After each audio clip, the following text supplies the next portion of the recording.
Pemirsa, breaking news kita lanjutkan setelah tadi kita mendengarkan ada sedikit konferensi pers perkembangan penyidikan kerusuhan Kanjuruhan oleh Bareskrim di Malang, langsung dari Malang, Jawa Timur dengan beberapa hasil diantaranya ada 29 orang saksi diperiksa, 27 atau 23 orang diantaranya adalah pihak kepolisian dan 6 adalah saksi dari panitia pelaksana. Kemudian ada pendalaman 6 CCTV, titik di mana banyak sekali jatuh korban di sana. Dan Inavis masih terus melakukan identifikasi di TKP. Dan ada angka 125 orang tewas yang dipastikan oleh pihak kepolisian. Kita lanjut dengan pengamat bola Bung Ma'ruf El Rumi. Bung, barusan kita menyaksikan konferensi pers juga dari pihak kepolisian. Dan tadi sempat disebutkan tentang hukum positif ya. Artinya tadi sempat disebutkan juga oleh Bareskrim bahwa akan ada pemanggilan kepada panitia pelaksana. Nah, kira-kira akan seperti apa nanti itu pandangannya yang harus dilakukan?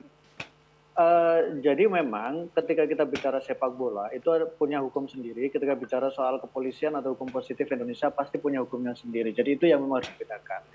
Dari ranah sepak bola tadi sudah disampaikan atau sudah saya sampaikan bahwa hukumannya paling juga itu paling mentok adalah atau paling tinggi adalah ketika dia dilarang beraktivitas di sepak bola seumur hidup, itu paling tinggi. Tapi masih ada proses lanjutan, misalnya bisa ke komisi banding atau nanti juga bisa mengajukan pengampunan dalam tanda kutip kepada ketua umum, itu bisa dilakukan untuk sepak bola.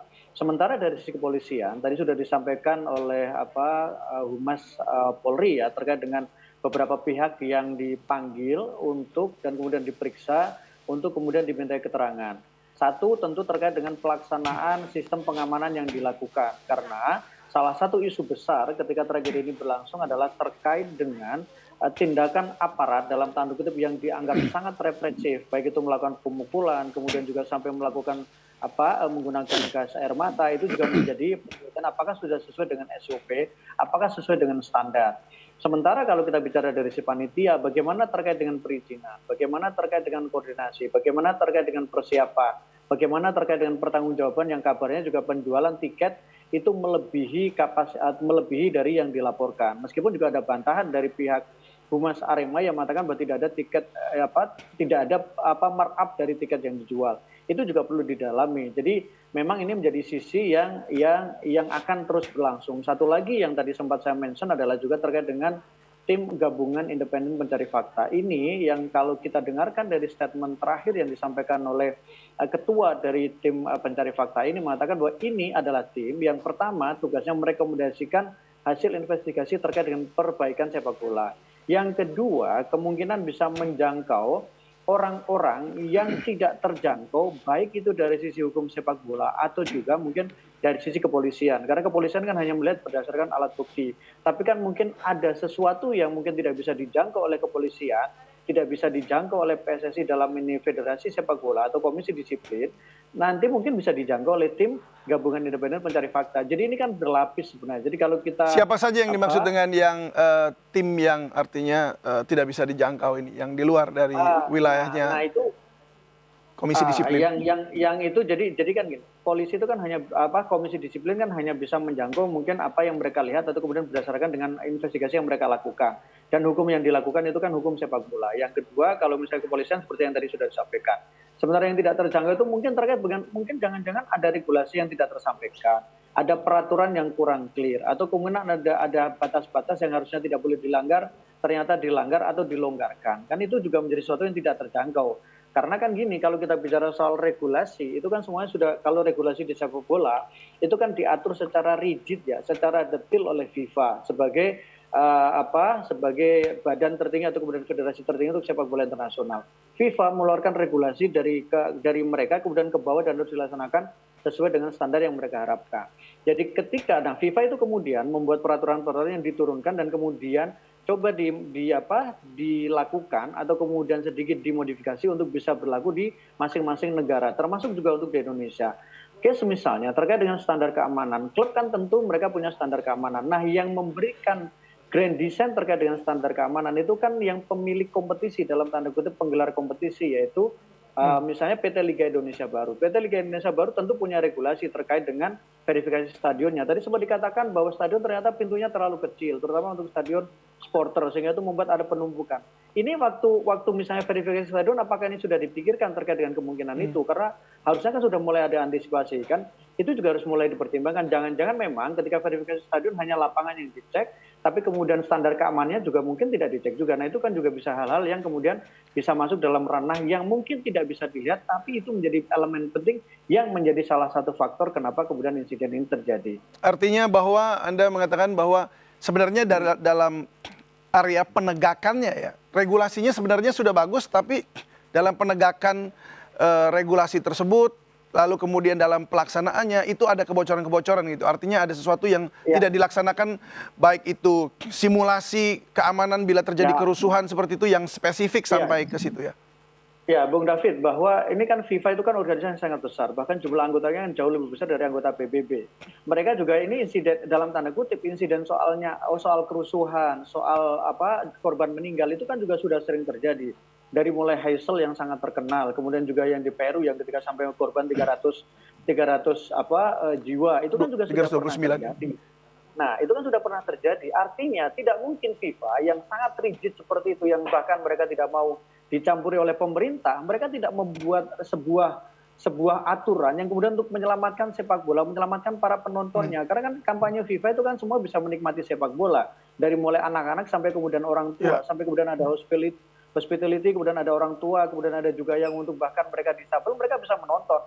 Artinya kan tidak mungkin mereka kemudian tidak membuat peraturan yang sangat rigid terkait dengan keamanan orang yang nonton. Ini kan melibatkan puluhan ribu penonton, bahkan ratusan ribu penonton bisa datang dalam satu event. Nah, kalau di tempat lain bisa itu terjaga, dalam artian bahwa misalnya kerusuhan, ada invader atau kemudian ada yang turun ke lapangan tapi bisa terkendali, berarti kan itu FIFA sudah punya regulasi, mereka pasti sudah membuat peraturan terkait bagaimana standar keamanan.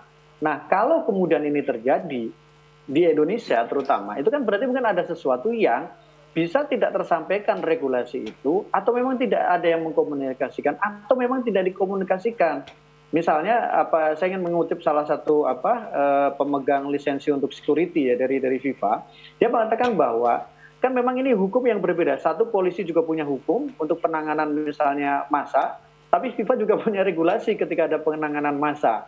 Nah, masalahnya apakah ini ditemukan dua perbedaan ini? Misalnya soal penanganan massa untuk polisi kan dia bicara soal pro justisia, soal kemudian ini ancaman nggak, berbahaya atau tidak, mereka bisa menggunakan apa saja, kan itu sudah ada. Sementara FIFA jelas-jelas mengatakan bahwa ini tidak boleh menggunakan misalnya gas air mata. Tetapi dalam case tertentu itu kan polisi berhak untuk menggunakan gas air mata. Nah ini kan apakah ini ditemukan atau tidak gitu. Nah ini kan harus dicari juga. Nah ini adalah tugas dari salah satu tim independen mencari fakta. Ya, ini untuk mencari irisan dari regulasi atau penindakan dari kedua pihak ya, baik FIFA maupun kepolisian begitu ya. Artinya yang mana yang bisa dikerjakan dari sisi irisannya gitu ya. Nah, kalau kita melihat tadi itu sempat diakui juga bahwa memang ada kelebihan capacity tadi dari Komisi Disiplin mengatakan kelebihan karena bangku di tribunnya itu kan kayak jejer aja kayak satu papan panjang begitu. Pakai semen, betul. Ya, tidak ada nomornya. Sementara kalau dari pihak kepolisian tadi juga akan mengatakan akan memeriksa, menginvestigasi mengenai hal tersebut. Sempat ada bantahan juga bahwa itu tidak melebihi dari Arema. Betul. Nah, kita melihat di sini sebenarnya ada tidak kecocokan ya antara Arema dengan Komisi Disiplin itu tadi, dan bahwa ada penjualan lebih. Padahal tiket kan seharusnya sudah pas kalau angkanya 40.000 ya 40.000, nggak mungkin ada tiket tambahan lagi begitu kan. Nah, Anda melihat di sini ada kecurangan atau apa, gimana begitu? Bung David, tadi saya sempat mengatakan yang berhak menentukan stadion itu layak digunakan atau tidak itu kan ada tim verifikasi stadion. Ya kan? Artinya bahwa sebelum liga itu digulirkan kan ada tim verifikasi dari PT Liga apakah stadion ini bisa digunakan atau tidak. Ketika misalnya di verifikasi awal dikata PT Liga mengatakan bahwa ini tidak bisa digunakan, kan harusnya Kanjuruhan tidak bisa digunakan. Jangan setelah ada insiden kemudian tiba-tiba diungkit bahwa ini tidak bisa digunakan. Kita ambil case saja yang masih segar ingatan kita. Ketika PSSI mengatakan seperti Stadion Jakarta International Stadium dikatakan sebagai stadion yang tidak layak atau kemudian tidak standar FIFA. Kan mereka dengan gagah mengatakan itu.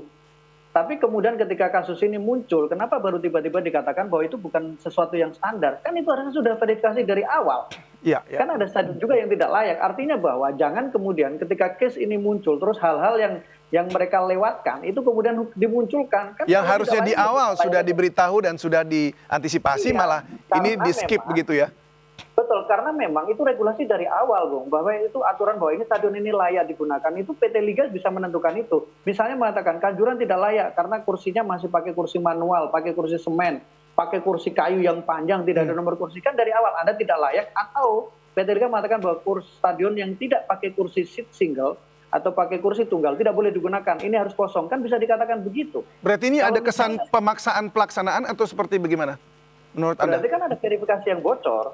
Kan tadi saya sempat katakan, berarti kan ada sesuatu yang ketika FIFA mengatur secara rigid, ke bawah nggak jalan, dan kemudian bisa dilaksanakan, terus kita bertanya kemana, berarti kan ada sesuatu yang tidak jalan, itu satu hal kan. Jadi jangan tiba-tiba ketika ada case ini muncul, langsung dimunculkan persoalan, kan dari awal dong, harusnya ini tidak boleh diduduki ya, itu kan.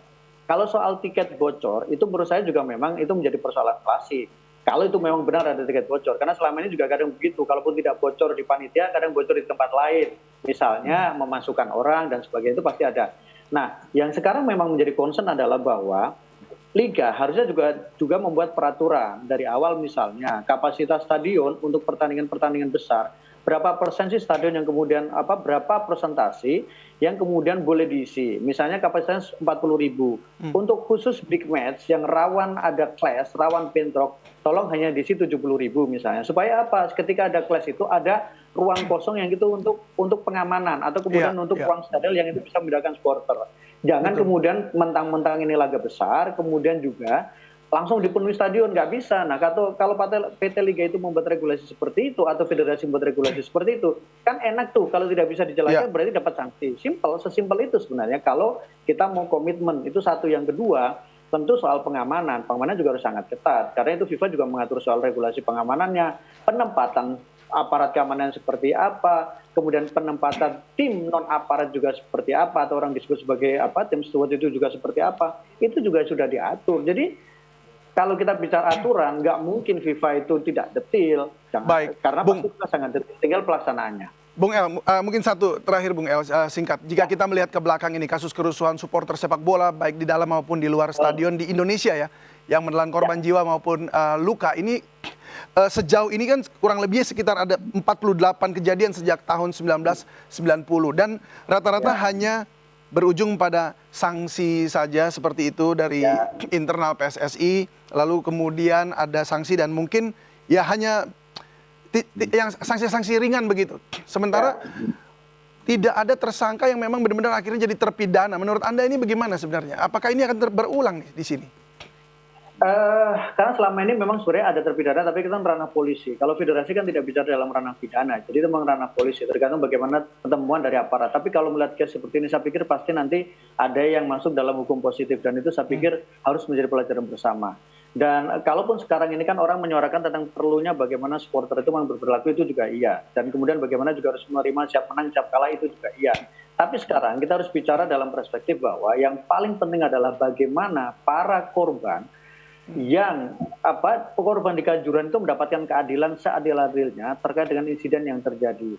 Itu yang paling penting menurut saya, dan itu yang harus disuarakan, karena ada banyak case yang kemudian ada anak kecil yang menjadi yatim piatu, ada yang menjadi yatim, ada keluarga anak istrinya anak dan ibunya meninggal, itu ada. Itu yang paling penting menurut saya, dan ini tidak boleh main-main dan tidak boleh terjadi, sehingga ini menjadi pelajaran bersama. Tapi jangan hanya belajar, tapi menjadi perbaikan.